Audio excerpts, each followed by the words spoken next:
नमस्कार मित्रों, मेरे YouTube चैनल मेरे विचार कर लो स्वीकार में आपका हार्दिक स्वागत है। मित्रों, मैं आशा करता हूँ आप कुशल से होंगे।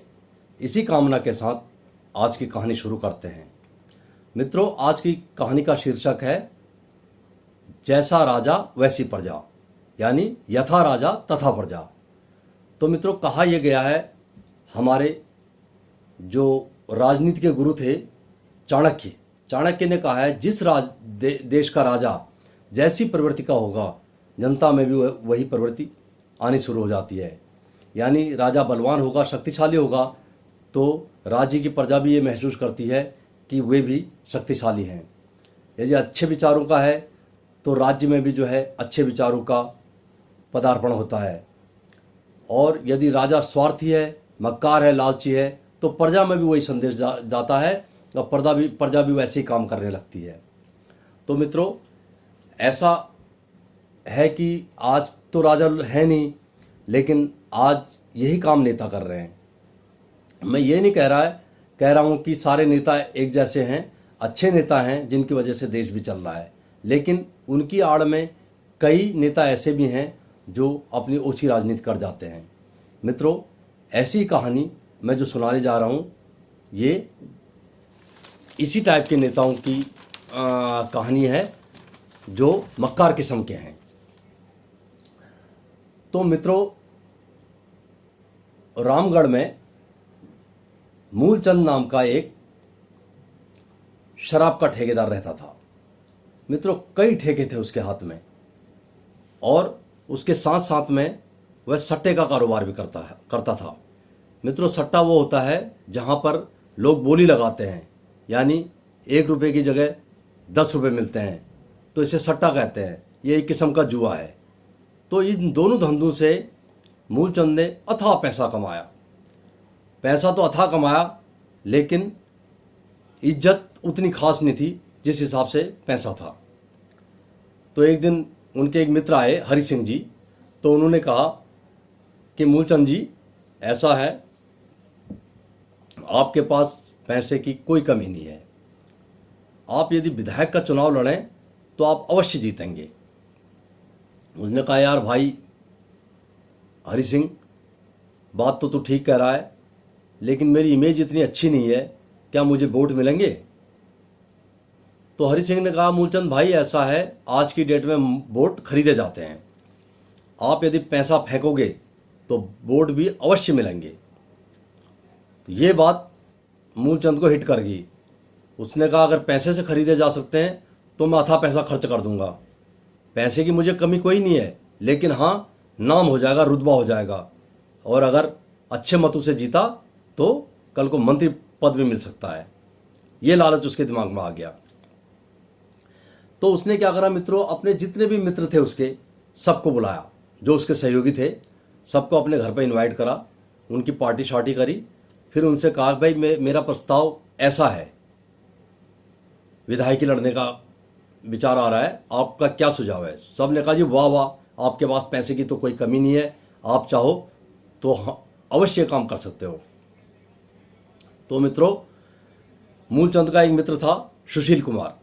सुशील कुमार ने कहा, मूलचंद जी, मेरी पार्टी में जान पहचान है, मैं कल पता करके आता हूँ वहाँ के मुख्य नेताओं से कि वो आपको आपको टिकट किस बेस पर देंगे। उन्होंने कहा, जी आप फटाफट पता करो।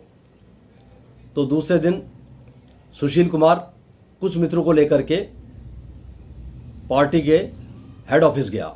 वहाँ जो मुख्य नेता थे उनसे बात करी, तो उन्होंने अलग कमरे में ले जाके उनसे कहा कि टिकट तो दे देंगे, पर 10 करोड़ से 1 रुपया कम नहीं लगेगा, मतलब 10 करोड़ चाहिए, आप टिकट लीजिए। तो उन्होंने ये बात घर आके बताई मूलचंद जी को। मूलचंद जी ने कहा, 10 करोड़ मेरे लिए कोई बड़ी बात नहीं है, आप 10 करोड़ दीजिए और टिकट लीजिए। ये सब लोग मित्रगण गए पार्टी के हेड ऑफिस, वहाँ इन्होंने 10 करोड़ जमा करे और पार्टी का टिकट इन्हें आराम से मिल गया। तो मित्रों, अब तो मूलचंद की जो है मूछ में ताव थी, क्योंकि टिकट मिल चुका था पार्टी से, और पार्टी ऐसी पार्टी का मिला था जिसके जीतने के चांस 100% थे। तो ये लोग सभी मित्र जो है पार्टी में मशगूल हो गए।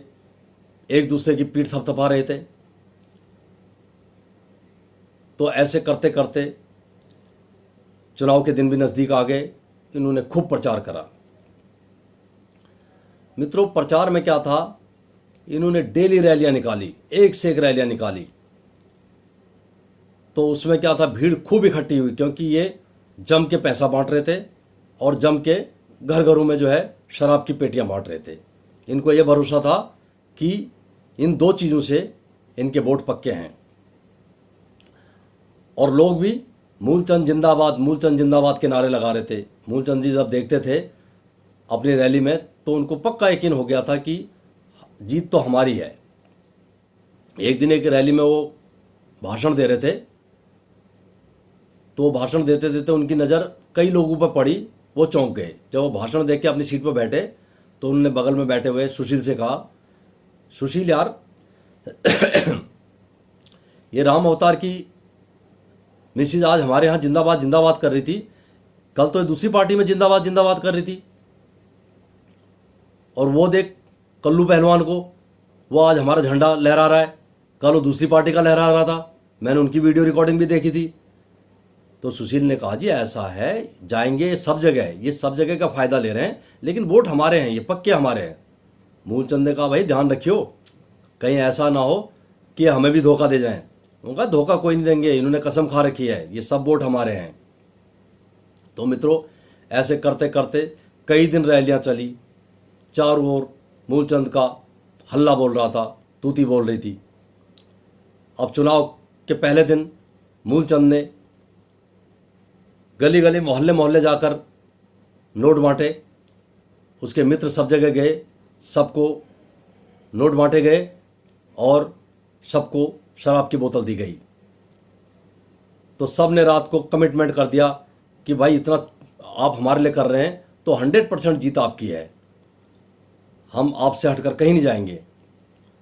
तो मूलचंद के सारे साथी जो है अस्वस्थ होकर आए और उनने घर आकर मूलचंद को बताया, आराम से सो जाइए आप मूलचंद जी, कल सारी वोट हमारी पड़नी है, आप चिंता मत करो, दूसरे की जमानत जब्त हो जाएगी। मूलचंद इन्हीं हसीन ख्यालों में सो गया। सुबह वोटिंग हुई। सुबह से लोग लाइन पर लग गए। तो लाइन पर लग गए तो मूलचंद का जो टिकट, वो क्या कहते हैं, काउंटर बना हुआ था, उस काउंटर पर भी भीड़ बहुत थी। तो ये तो पक्का हो गया था कि मूलचंद जीतने वाला है, क्योंकि 80% लोग मूलचंद के काउंटर से ही अपनी पर्ची ले रहे थे। लेकिन मित्रों, शाम के टाइम 6 बजे तक चुनाव अभियान चला और चुनाव समाप्त हुए। अब पूरे गली मोहल्ले एरिया में यही चर्चा थी कि मूलचंद जीतेगा। लेकिन जो समझदार लोग थे वो ये कह रहे थे कि भाई मूलचंद नहीं जीतेगा, लोगों ने उसे खा लिया है, पी लिया, डकार लिया है, वोट उसको कोई नहीं देगा क्योंकि उसकी हिस्ट्री बहुत अच्छी नहीं है। और वैसे ही खाने पीने वाले लोग भी जो आपस में बैठे हुए थे वो भी कह रहे थे, अबे यार मूलचंद को हमने वोट थोड़ी दिया है, हमने तो जिसको देना था उसको दिया है, हमने तो सब जगह से फ़ायदा लेना था, देंगे तो वोट वहीं जहां हमारी इच्छा करेगी, जो योग्य प्रतिनिधि होगा। ये उन लोगों की बातें हो रही थी जो मूलचंद के साथ जिंदाबाद जिंदाबाद कर रहे थे। मित्रों, एक हफ्ते बाद रिजल्ट आया। मूलचंद भारी मतों से हार गया, यानी दूसरा प्रत्याशी एक तरफा जीता और मूलचंद की जमानत तक जब्त हो गई। मित्रों, मूलचंद आधे में से ही काउंटिंग छोड़ करके घर आ गया और घर के एक छोटे कमरे में जाके बैठ गया। शाम को सारे मित्र उसके घर आए, जो उसके रियल मित्र थे, जो उसके शुभचिंतक थे, वो लोग आए, बाकी और कोई नहीं आया। आकर के उन्होंने मूलचंद को सांत्वना दी। उन्होंने कहा, मूलचंद जी कोई बात नहीं, आपने इलेक्शन लड़ा, हार जीत तो होती रहती है, इसमें चिंता करने की बात कुछ नहीं है, आगे फिर चुनाव आएंगे, फिर देखेंगे।